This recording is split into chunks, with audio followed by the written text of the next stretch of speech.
et je vais te dire une chose dina am match yoo xam ne t'as même pas besoin comme ni ñuy wax de numéro 6. oui. tu as besoin que des techniciens capables d'animer le jeu. parce que peut-être boo amee Iliman Ndiaye am Habib Diarra am Sadio Mané am Lamine Camara. nga xam ni dañuy animer jeu. Pape Matar dañuy animer jeu. doguma li ci grave mooy Lamine tu as deux profils en lui. Voilà Lamine c'est un numéro 6. qui peut avancer aussi comme voilà. Parce que techniquement il est très bon. xam nga aujourd'hui Pape Gueye waaw Pape Gueye c'est l'équipe. Pape Gueye qui arrive. gis nga naa la xamal benn affaire xam nga aujourd'hui on a essayé Pape Gueye comme numéro devant la défense. xam nga aujourd'hui Lamine Camara peut être devant la défense. Pape Gueye peut être derrière les attaquants. parce que ñaari joueurs yooyu dañu am ay qualités techniques. mais yoo xam ne extraordinaire. mais en club essayé nañ ko. Pape Gueye. waaw ñëw taxaw ci wetu. dama ko wax fii Cheikh Omar dama taxaw fii wax leen ko ñu naan ma moo looy wax nii. am na benn booy bu ma yónnee message sax naan ma merci beaucoup. tu es le premier à dire que Pape Gueye pouvait aller devant la défense. à Villarreal. dama la parce que boo xoolee technicité booy bi ak capacité booy bi. dans ses crochets c'est un objectif de 6 buts cette saison. voilà de crochet de frappe et cetera et intelligent booy boobu il peut amener beaucoup en attaque. Lamine Camara ce sera un genre Pirlo. xamul ndax comprendre nga li ma lay wax. non xoolal en première intention day rey nit. billaay lu leer laa la wax. gis nga bu ñu ko tegee devant la défense buy animé. non il va tuer beaucoup parce que li nga xam ne ñoom Sadio Mané dañ ko soxla ñoom Iliman Ndiaye dédoublement de pas parce que mooy il faut aller vers l'avant. est-ce que comprendre parce que sa technicité. parce que gis nga footballeur il faut nga waane. te Lamine dafa waane. est-ce que comprendre man gëm naa ni bu ñu. billaay Sénégal. dina am équipe yoo xam dinañ ni. fu ñu jógee. Iliman de su yàlla àndee rek. dina Iliman en fait dafa jël confiance. Iliman équipe parce que joueur yu mel ni Iliman moo jafe. un joueur créatif quoi. dans les petits espaces moo mën a indi solution. mais on l'a vu à Everton c'est lui qui gère presque. c'est vrai que am na y a des Doucouré yu fa nekk y a bétu bu démb seetaan naa match bi mais soo xoolee but bu mu dugg rek nga xam ne il est allé chercher ce but. te lui en fait sur le côté gauche de l'équipe c'est lui qui apporte beaucoup plus d'animation. mais même sur le second but de Beto c'est lui qui fait la passe. moom mu def appel bi libéré tey. effectivement mais Ismaïla a été bon aujourd'hui. waaw Ismaïla moom fi mu nekk nii nelawatul. il a fait une d'avant-dernière passe de lu ne def na ko tey. mooy li Cheikh Omar di wax. il sait boo amul pression tey dans une sélection tu te dis que bon le fauteuil est là à l'aise. mais là avec configuration bees bi ñu gis donc ça a tey redistribué beaucoup de cartes parce que même Gana Gueye am na rôle bu bees boo xam ne joué na ko dans cette sélection là. je pense que contre le Burkina Faso ça a été un élément clé. ci victoire bi nga xam ne am nañu ko confirme en club xam nga comme ça revient sur le autour du débat des anciens yi. xam nga Gana tey fii nii à l'instant là ngay classe équipe Sénégal Gana day départ. parce que en fait c'est dans la continuité de ce qu'il fait en club Gana moo boot Everton actuellement. fi mu nekk nii c'est-à-dire il y a Aurel Mangala avec qui il fait le milieu de terrain en double pivot. Aurel n'était pas là hier. après il a été remplacé par Garner mais soo xoolee Gana mooy pièce maîtresse su équipe bi. te xam nga Angleterre soo fa réussir ce rôle là soo ñëwee équipe nationale pour man tu le réussis facilement. donc moo tax ba am na joueurs yoo xam mënuñ leen sànni. mais Omar Gana a joué que dans de grands clubs. Et Gana a joué en Ligue des Champions. Et Gana a marqué des buts en Ligue des Champions. Gana aujourd'hui au Sénégal toutes les balles. transition rapide casser les lignes moom rek moo koy def si passe. xaw ma ndax seetlu ngeen li ma leen wax bu saa yu duggee bu Sénégal amoon problème de casser les lignes en passe Gana moo ko daan def. et il allait à la réception. donc je pense que c'est quelqu'un bi nga xam après c'est quelqu'un qui est de petite taille. non moom xaajagul pare. il faut que les gens comprennent ça. il faut que les gens comprennent que Gana mën na football en tout cas critiqué na gars yi dañuy critiqué rek ko fi ay jamono. mais xam lu ñu xam mooy football souvent joueur day nekk ci baisse de forme. effectivement joueur day nekk ci baisse de forme. ça peut être lié à plusieurs facteurs parce que nit kese nga. mais après mën nañ ñëwaat mais tuer le joueur absolument loolu moo baaxul. il faut pas le tuer absolument il y a des joueurs yoo xamante ne ils sortent carrément sous l'effet de la concurrence comme c'est le cas de Cheikh Kouyaté. Cheikh xëy na concurrence moo ko xaw a génne ak manque de club. donc loolu c'est logique quoi je pense que noonu le joueur yi war a génne tanière bi. mais bu fekkee il est opérationnel encore il faut le laisser mu continuer le travail qu'il faut. Justement donc le Sénégal bu ñu koy fàttali nag dina commencer sa compétition le 23 décembre ci fàttali itam Sénégal mu ngay nar a dal fi nga xam moom moo nekk Tanger. On va démarrer justement ak le Botswana bien avant de jouer tey la RDC avec jeexal ñi nga xam moom mooy waa Bénin. Alors il n'y a pas que le Sénégal dans ce tirage-là, on va parler du pays organisateur, le Maroc, qui se trouve aujourd'hui dans un groupe boo xam ne mu ngi ko bokk ak Mali, Zambie ak Comores, muy des équipes yoo xam ne nii bon ay trouble fête la ñu nar a jouer, donc mën nañ considérer que quelque part le match à suivre dans ce groupe-là c'est Mali Maroc. waaw match la de match bu quoi c'est xam nga un pays comme le Mali. Le Mali CAN bi ñu jot a def CAN bu acceptable la ba tax na gëm naan suñu ñëwaatee bi paan yi ils vont essayer de se découvrir davantage. Parce qu'ils ont de très grands joueurs le Mali. Donc le Doucouré dont je te parlais là. Il est malien. Parmi tant d'autres joueurs yoo xam ne su ñëwee pour jouer CAN ils vont essayer de confirmer seen parcours bu ñu jot a def ci CAN passé bi. Maroc nag c'est que fi mu nekk nii Afrique ñoo ci ëpp joueur. Maroc moom foo dem seen booyaan. Maroc bii nii. xawu la jox le Sénégal de 2012. waaw sooy seet en tout cas ils ont plein de joueurs. loolu daal xam naa effectivement waa ji dina am problème dëgg pour mën a am liste bu muy yóbbu parce que booy ñoo baax au niveau local ils sont bons. booy marocains yi nekk un peu partout dans les championnats ils sont bons. Donc poste par poste mën nga fa am ñaar ba ñetti joueurs yoo xamante ne vont tripler les postes. Donc soo amee équipe yu mel noonu dans le dispositif day xaw a métti. Il y aura la pression aussi parce que le Maroc a besoin aussi de gagner de remporter à nouveau cette compétition. Je pense que gañ nañ ko jël ça fait un peu longtemps. Ils ont besoin de ñu gagner ko à domicile. Donc c'est ça la logique. La Côte d'Ivoire l'a fait mais le Maroc aussi va vouloir le faire. Après tu as le Mali et la Zambie. Zambie soo ko amee moom. C'est pas un match gagné d'avance parce que la Zambie c'est une équipe qui se découvre en compétition. La Côte d'Ivoire ak Sénégal. waaw c'est une équipe qui se découvre en compétition. beneen poule bi ci xaw a métti xëy na dañ ci ñëwaat. mooy Côte d'Ivoire ak Cameroun boobu moom kooku mooy match bu ñëpp di xaar. doyen Comores xaw na éliminer Cameroun en 2021. waa Comores Zambie des équipes yi nga xam ni Comores moom on l'a vu. Ils avaient fait une belle Coupe d'Afrique. Le Mali aussi mais. Aujourd'hui, le Maroc est trop supérieur à ces équipes. Dans le plan du jeu, le Maroc est une équipe très difficile à marquer. Par rapport à la technicité de ses joueurs et à la montée de ses latéraux. Il faudra que l'équipe bi jouer avec Maroc soit nga am lu mel ni Sénégal mën a répondre offensivement di leen inquiéter tout le temps wala nga mën a marquer défensivement très fort pour empêcher les de pénétrer dans tes intervalles. Parce que bi ma boo leen seetaanee li ñuy football dafa jéggi dayoo parce que à chaque fois même leurs latéraux sont dans la surface de réparation adverse. Est-ce que vous comprenez? Donc ce qui veut dire manipulation ballon boobu ñu am ils ne le perdent pas ils savent le contenir. Est-ce que tu comprends? Jusqu'à arriver dans ta surface de réparation si ta défense est un peu faible rek tu vas prendre un carton. Mais par contre il a dit la Zambie da ngay jékki-jékki ñu indi la ay xale yoo xam ne xamoo fu ñu jógee. Zambie c'est l'équipe qui se découvre. Non c'est l'équipe bi nga xam ni saa yu ñëwee Coupe d'Afrique indi na surprise. te ay joueurs locaux la ñuy doon mais booy bële Patson Daka. il est toujours opérationnel. donc xam naa dina bokk ci ñu boot équipe bi. parmi tant d'autres grands yoo xamante ne suñu àndee. parce que il a marqué aujourd'hui Dakar. Zambie ak même Tanzanie c'est un pays qui travaille beaucoup. donc il y a des pays qui travaillent. xam nga liggéey bi mooy indi. Ces résultats-là. Le Botswana a beaucoup travaillé pour arriver à ce niveau. La Zambie, ils l'ont fait depuis 2012. soo seetloo ba tey ñu ngi koy wutaat xëy na dans la gestion interne de leur football moo am ay failles ba tey mais ils te produisent au moins des joueurs capables de rivaliser avec certaines équipes en Afrique.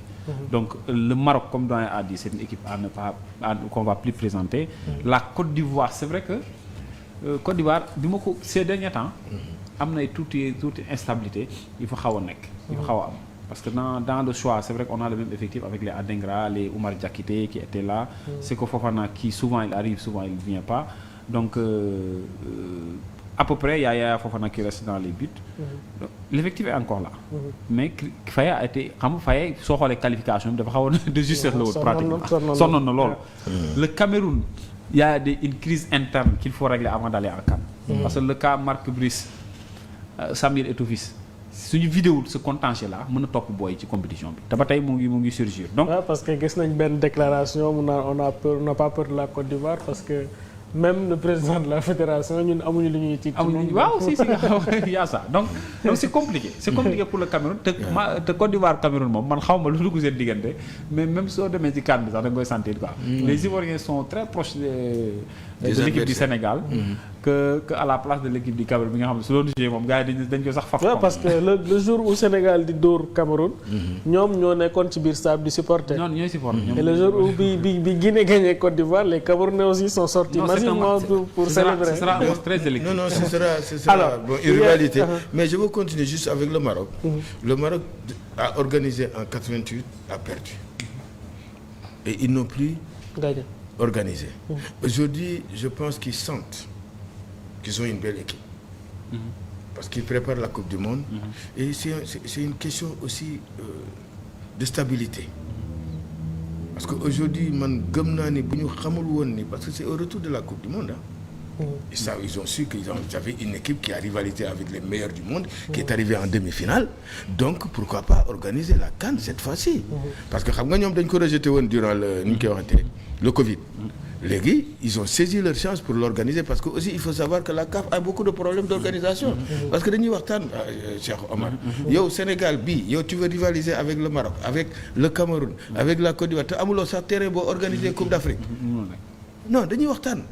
ñoom dañ ko am le Maroc est prêt à organiser la Coupe d'Afrique depuis 88. ndax amoon na terrain yooyu.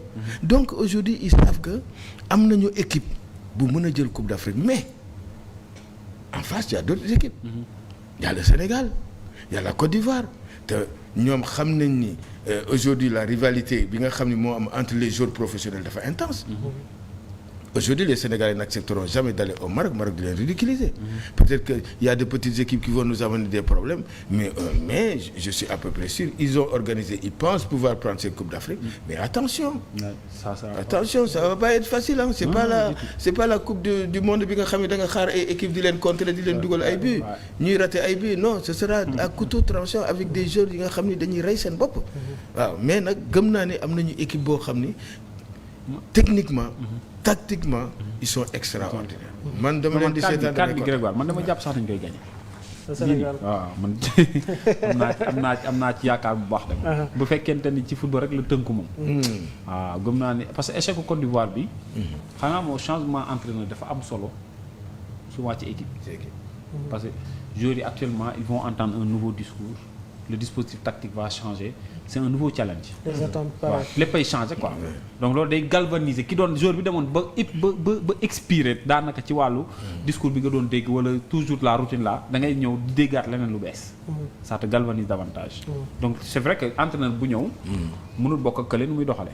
tous les entraîneurs sont bons. mais ku ci nekk ak sa. en tout cas Habib félicitations il paraît que moo gagné tey. Rennes moo gagné pour son premier match. donc Habib Boye. donc tu vois donc. Habib face à Strasbourg. oui te Habib oui gis nga te Habib Boye t'as entendu son discours. Rennes ci zone relégable bi je pense qu'il était 17e quelque chose comme ça. ñaari équipe ñoo nekk ci suufam. mu jël équipe bi mais def na je l'ai pris au bon moment. cette métaphore je l'ai pris au bon moment. Je suis quelqu'un qui adore les défis. Oui, Habib parce que Habib même dans le métier que nous faisons dans la consultance. il le disait hein.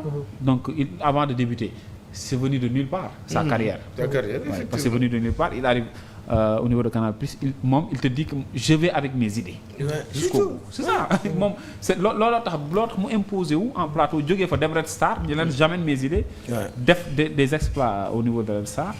jógee foofu maintenant toog amul club ñu ñëw jël Rennes. dans une situation très délicate. Et puis il y a Amine Gouiri qui fait partie des joueurs les plus capés de Rennes qui est parti. Donc xam nga ça laisse un vide. Mais malgré tout man je sais que Habib Boye il peut faire beaucoup dans cette équipe là parce que caractère may na ko son expérience aussi mën na ko. Alors très rapidement rek comme temps bi ñu joxoon fi mu ne nii jeex na. mënuñu ñàkk a wax ci yeneen derby yi nga xam ne gis naa ko parce que l'Algérie va retrouver la Guinée équatoriale. mi ko génne woon ci tournoi bi. Nigéria Tunisie aussi beneen confrontation la boo xam ne tam bokk na ci compétition bi ñuy xaar. Égypte Afrique du Sud aussi pareil. oui ay match la de Nigéria moom xam naa ni daaw CAN bu ñu def c'était particulièrement une très bonne CAN. Donc xëy na on va les attendre encore cette année. Mais le Nigéria Nigéria man dama naan Nigéria en termes de population. ñoom ñoo waroon di gën a am équipe en Afrique quoi. parce que c'est un pays qui est quand même sur le plan démographique moo raw dëkk yëpp. donc il nous présente de très bons joueurs. L'année dernière on a vu la compétition qu'ils ont faite donc dañuy bëgg ñëw delluwaat fa ñu nekkoon. L'Afrique du Sud oui c'est vrai que Afrique du Sud ils sont toujours dans un football intermédiaire. facile à lire pour man sud-africain il faut ñu nekk au standard africain pour mën a espérer avancer parce que ils ont un beau football. Les zones sont respectées le ballon a tendance à ce qui mais mënuñu compétition sooy seet soo ko xaymaa mënuñu compétition xam nga ak ban équipe nga waxati. Algérie Égypte waaw foofu mag xam nga Algérie dañoo saay-saay moo tax man gis na ci poulu Sénégal ba ma liiree gisuma kenn ku jógee Maghreb laa sant yàlla man côté boobu laay bañ a dégg parce que dañoo xaw a sonal en fait xam nga Algérie mën nañoo ñëpp mën nañ leen sonal mais suñu dajee genre équipe bu mel ni Sénégal dañ lay sonal donc heureusement on les a pas.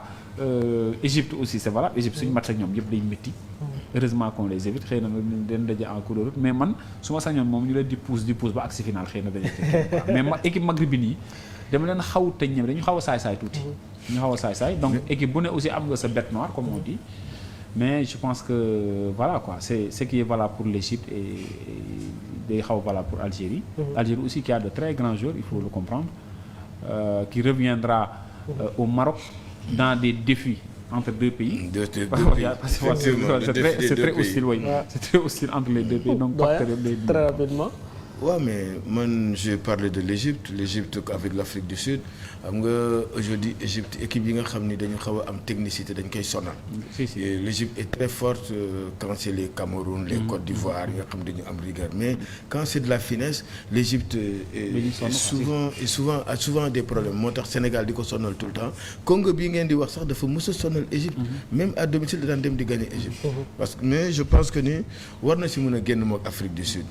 Côte d'Ivoire, Cameroun, ñoom ñaar gëm naa dinañu génn je pense que ñoom ñaar dinañu génn mais Côte d'Ivoire bi gagné Coupe d'Afrique bi gëmuma mu sori ci compétition bi de je ne pense pas non je ne pense pas d'après li ñu jot a wane moom ci éliminatoire d'après li ñu jot a wane gëmuma ñu continuer ci compétition bi Algérie ñëpp xam nañ ko bu waree dee xam nga Côte d'Ivoire doyen doguma la mais Côte d'Ivoire dañoo summeegul costume kan ba tey summeegul Côte d'Ivoire actualité fi mu nekk nii actualité non mais actualité Côte d'Ivoire fi mu nekk nii mooy on a gagné la CAN nous sommes les rois d'Afrique donc xoolatuñ sax finalement comment l'équipe évolue en réalité donc équipe boobu suñu deful attention mën na trébucher en pleine compétition donc je pense que ils n'ont pas encore assimilé sur ça ils n'ont pas encore assimilé la gis nga Algérie bi mu gagné Coupe d'Afrique euphorie boobu la ñu amoon.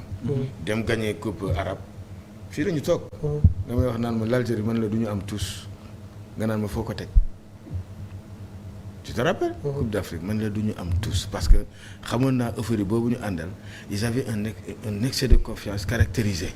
pour ñoom dañuy ñëw rek jaar ci kaw équipe yi. est-ce que comprendre Côte d'Ivoire nag loolu moo leen nar a dal ils se sont rachetés. En éliminant le Sénégal, est-ce que tu comprends dem ba final ba gagner Coupe d'Afrique bi parce que plusieurs fois ils ont été menés au score. Ils se sont battus pour revenir. Donc exploit boobu foog nañ ni pour ñoom ñoo mën ñëpp. Et ça peut être dangereux pour ñoom. Donc je pense que ni cette Coupe d'Afrique va une Coupe d'Afrique pleine. te deuxième tour bi nag si ngay gis match yu neex a neex parce que beaucoup de pays vont dinañu xalaat ni ñoom ñoo war a yéeg. mais 90 minutes dina métti. dina métti dina yàgg ba pare xam nga beneen affaire bi mooy les entraîneurs. les entraîneurs ils commencent à aimer le continent. c'est ça en fait soo xoolee Afrique CAN Côte d'Ivoire bi dafa révélé lu bari. léegi les entraîneurs ils adorent le continent. oui dañuy gis même entraîneur tubaab bi dañ ko bëgg xam nga ñëw compétition bëgg ko. ak ñi doon ñëwee autant bokkul quoi am na ñoo xam entraîneur suñu ñëwoon c'est pour chercher de l'argent demaat seen mais ils savent qu'il y a de la valeur actuellement en Afrique la compétition est devenue beaucoup plus belle beaucoup plus attractive donc les sponsors s'augmentent de jour en jour la CAF essaie de mettre beaucoup d'impact sur le plan organisationnel le Maroc aussi un pays à ne plus présenter sur le plan des infrastructures doyen wax na ko sànq donc c'est parti pour une compétition boo xam dina métti lool ci biir terrain. seddaay bi rek mooy problème. waaw seddaay waaw temps boobu dina fekk mu sedd quoi. merci beaucoup donc très rapidement doyen le dernier mot. waaw mais di le remercier di saluer au passage la pertinence de Cheikh Omar. di nuyu tout le monde. di leen di wax rek di bon macha allah di bisou madame Mboup est-ce que tu comprends. ma wax gis nga. xool ko xam nga yii man yii laa mënta wuñ Bamba nag tooñ nga ñu franchement parce que yii. waaw mais Cheikh Omar fu mu gisee kan la ñu tungoo fii keneen. ku dul man yow na ma wax keneen waaye yow mais attends mais Grégoire yoroo vidéo ngeen dimbali ñu ci vidéo yi wala vidéo mënul. non bu sama vidéo bu génnoon fii. ngeen bàyyi ñoom Messi coup franc yi ma fi dugal ak corner yi. gaa ngi jaar nii doyen jaar na le. bi may tungóob nii. j'ai marqué un coup franc. ok j'ai marqué un coup franc et une reprise de volée. ok lii fan la lii. c'était en Égypte. xanaa terrain 7-7 la woon. waaw mais xoolal public bi rek terrain 7-7 xoolal public bi rek. waaw lii du terrain 7-7. tout ce public là nga jóg ñu tungóob la. ngay tàllal sa loxo macha allah merci beaucoup quand même ah. yaa ngi mais quelle surprise. mais archive il faut ñu am ci quoi. quelle surprise. saa yi naa la xamal leen de yow daal doo nit quoi yow gis nga yow. mais doyen Sénégal rek laa gis. xamaguñ valeur footballeur. ñun xamuñu valeur footballeur. saa football yombul de. football ku ci joueur bu dem ba percé ba jouer pro. su la jegee si ñen. Cheikh Omar. merci beaucoup Cheikh Omar. gis nga en 2019. dama dem Port Saïd ni dama leen di seeti. mais quand ils m'ont su manager beeg ñëpp a déplacé ñëw stade. ñu ni leen kan la ñu ni capitaine Lamine Boub est venu nous rendre visite. j'ai les photos avec moi. les joueurs yi nga xam ne ñoom laa nekk doon ils ont repris la chanson bi ñu ma daan woyal bi may dugg ci terrain. yàlla miin yaa Mbuub. bi may dugg ci terrain bi. ils l'ont repris dinaa la yónnee vidéo bi. yónnee ma loolu waay yónnee ma est-ce que tu comprends c'est pour dire ñoom ni ñu fonkee. xam nañu effectivement un footballeur. tout à fait mais bon sant yàlla nañu sant yàlla rek te xam ni temps bu ñu passé la léegi nag. merci beaucoup damay ñaan Sadio Mané. Koulibaly Pape Matar Sarr Lamine Camara ñun ñëpp dañ leen bëgg suñu biir xol. ramenez-nous cette Coupe d'Afrique pour le Sénégal, pour notre président de la République et pour votre entraîneur Pape Thio et pour la Fédération sénégalaise de foot. Et pour tous ceux qui commentent ñi nga xam ni fu mu nekk dañu yaakaar si yéen dañ leen koy ñaan rek góorgóorlu leen vous en êtes capable et nous sommes derrière vous yal na leen yàlla jàpp. mais président de la République la wax au passage président il était président d'une ASC. Voilà. Il connaît le football.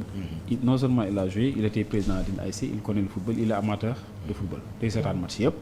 Donc kooku moom. C'est le premier supporter de l'équipe nationale du Sénégal sans doute. Le premier ministre aussi idem. Donc am nañu njort ni joueurs ils vont partir comme ni wax rek man dama ci rafet njort nii. Franchement cette CAN là je le sens je le sens quoi je sens que erreur yu ñu defoon yëpp. dañ ko rectifier ci Coupe d'Afrique bi. parce que joueurs yi xam nañu c'est un challenge. Il y a des joueurs qui peut-être c'est leur dernière CAN. Ils vont mettre le paquet pour indil ñu dara. mais dans la globalité yal nañu ci yàlla àggaleeg jàmm ak salaam ñu dem compétir ko gagner ko indi ko. justement donc c'est tout le mal qu'on souhaite tey jii à cette équipe nationale du Sénégal là mais à tout le peuple sénégalais ñu amaat un sacré pourquoi pas dem defe ko tey en terre marocaine fi nga xam ne tey jii yaakaar naa ne Sénégal am na leneen loo xam ne war na ko faa wane ci jamono ji nga xam ne ñëpp a ngi jàpp ne Maroc c'est la plus grande nation africaine jamono ji ci àdduna bi ñu toll. donc merci beaucoup à vous deux parce que yaakaar naa ne waxtaan bi amaat na importance bu baax a baax c'est encore l'équipe de Greg ni ma faral di ko wax. mais nag il faut dire. mais il est très bon. non ce monsieur là. non mais Greg. c'est un bon présentateur. non il est yéen a tax. il est top mais ñun kan bi ñu defoon fii lañ gagné woon non. waaw ñu gagné. ñu ngi yaakaar ne dinañ gagné waat dinañ gagné waat commencé na nii. non ñëwuma. donc merci beaucoup également à vous yéen ñi nga xam ne na toogoon seen kër di ñu seetaan boobu ak léegi yaakaar rek ne waxtaan bi jaar na woon lépp loo xam ne rek jubul aussi ñu ciy jégalu te xam ne ñun ay nit kese lañ di jaajëfal également ñi nga xam ne ñoom ñoo ci jàpp ba mu yemb Babacar mi nga xam moom moo féete tey ci page YouTube beeg Facebook bi